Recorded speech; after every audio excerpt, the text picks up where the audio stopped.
Good morning, students. Today, from your snapshot books, we are doing the first chapter, The Summer of the Beautiful White Horse, written by William Saroyan. William Saroyan was an Armenian American novelist, playwright, and short story writer. He was awarded the Pulitzer Prize for Drama in 1940 and in 1943 won the Academy Award for Best Story for the film The Human Comedy. Saroyan wrote extensively about the Armenian immigrant life in California. The Summer of the Beautiful White Horse is a short story published within the collection My Name is Aram. It tells the story of two boys, Aram and Morad, who belong to a very poor Armenian tribe. One day back there in the good old days when I was 9 and the world was full of every imaginable kind of magnificence and life was still a delightful and mysterious dream, my cousin Murad, who was considered crazy by everybody who knew him except me, came to my house at 4 in the morning and woke me up tapping on the window of my room. So the story begins in a mood of nostalgia. And Aram is the narrator. He is a boy of 9 years old. And he says for him, when he was 9, this world was full of magnificence. It was full of excellence. It was full of glory. And life was beautiful. It was full of mysterious dreams. So for a person of 9, world is a delightful dream, and they are least bothered of the struggles and trials and tribulations of life. So life is beautiful for them. So it says, for me life is beautiful. And he says, my cousin Murad come, though the world thinks that Murad is a crazy boy and he's a crazy fellow, but then he does not think so, and he says that he comes to my house early in the morning at 4 and he wakes him up tapping on the window, tapping, that is to hit lightly on the window, and Uran wakes Aram up. Aram, he said. I jumped out of the bed and looked out of the window. I couldn't believe what I saw. It wasn't morning yet, but it was summer, and with daybreak not many minutes around the corner of the world, it was light enough for me to know I wasn't dreaming. My cousin Murad was sitting on a beautiful white horse. I stuck my head out of the window and rubbed my eyes. Yes, he said in Armenian, it's a horse. You're not dreaming. Make it quick if you want to ride. So now Aram tells us the details what happened. He was sleeping, Aram was sleeping, and he hears somebody call Aram, and he jumps out of the bed to look out of the window. But then he couldn't believe what he saw. What he saw, though it was not morning yet, but then there was enough light to understand that he was not dreaming. Why? He saw his cousin, and he saw cousin Murad sitting on a white horse. So he stuck his head out, that is to take out eagerly his head out of the window, and rubbed his eyes because he wanted to know, is it a dream? Is it true? Is it reality? So he stuck his head out of the window to check what is it. Yes, he said in Armenian. So Murad says, yes, it is a horse. That is, you're not dreaming. It's true. It's real.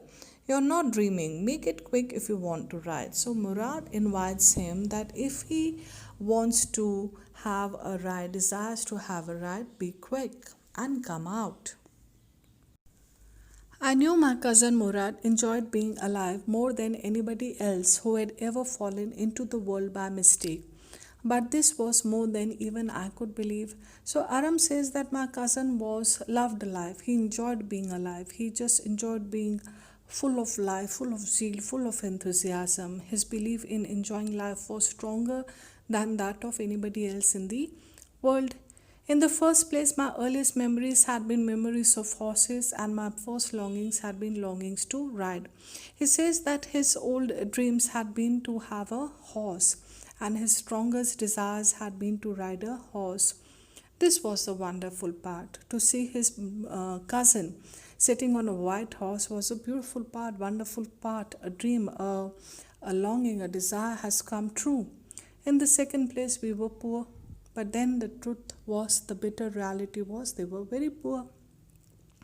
This was the part that wouldn't permit me to believe what I saw. Now he sees his cousin sitting on a white horse and he's not ready to believe this is a daydream, this is a dream, or this is a reality, because they were very poor. Murad can't own a horse at all, so he was not ready to believe this.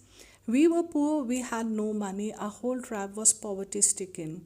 Every branch of the Groglonian family was living in the most amazing and comical poverty in the world. So he says that our whole tribe, the whole family, that is Groglonian tribe, was poverty stricken. They were very poor, they did not have money. Aram says that the means of earnings were very limited and not even certain. Nobody could understand where we ever got money enough to keep us with food in our bellies, not even the old men of the family. So it says that they were so poor that even the elders of the family of the tribe were amazed at how they could manage even a food for the bellies.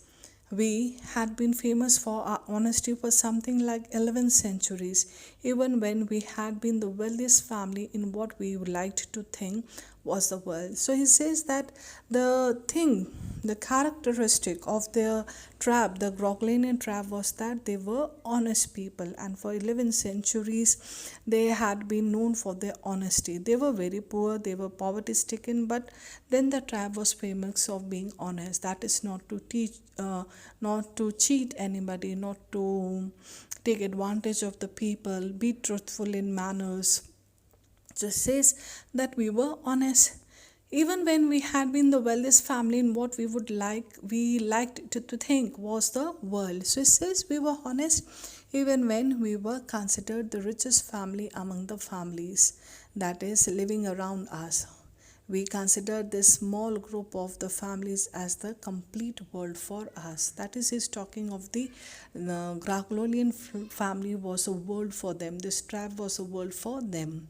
We were proud first, and they're proud. They're proud of their tribe, they're proud of their culture. Honest next, and they were truthful in their deeds, in their manners. They did not try to cheat anybody. And after that, we believed in right and wrong, and then they knew what is right and wrong. None of us would take advantage of anybody in the world, let alone steal. So it says that our tribe, though it was very poor, but then it would never try to cheat anybody or take advantage of anybody around them or people around them, let alone steal. And stealing was unimaginable for them.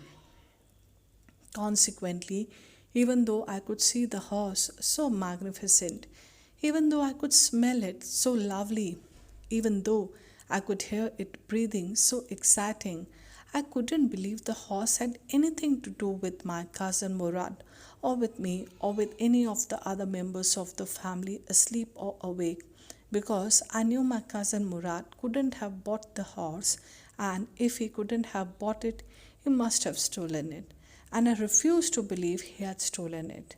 So now this boy of 9 years, he says that consequently, because of result of this, result of what? Result that our tribe is known for its honesty. Though we are poor people, we do not cheat. So it says, even though I could see the horse, I see in front of my window a white horse. It was magnificent, it's beautiful, it's grand. Even though I could smell it so lovely, I can smell the horse and it was real lovely. Even though I could hear it breathing so exciting, and I can hear the breathing and the sound of that breathing is very exciting. But I couldn't believe the horse had anything to do with Murad. Now, because we are poverty stricken, our whole tribe is poverty stricken, so how Murad and horse are connected is not understood. What has Murad to do with the horse, or how Murad got the horse? I knew my cousin Murad couldn't have bought the horse. So we are poor people. So uh, one Murad cannot buy one horse, and if he couldn't have bought it, he must have stolen it. And because we do not have money to buy a horse, that means Murad had stolen the horse, and I refuse to believe he had stolen, belonging to a Gargolian tribe famous for being honest. I am not ready to believe that Murad had stolen the horse. No member of the Gargolian family could be a thief. We can't be thief.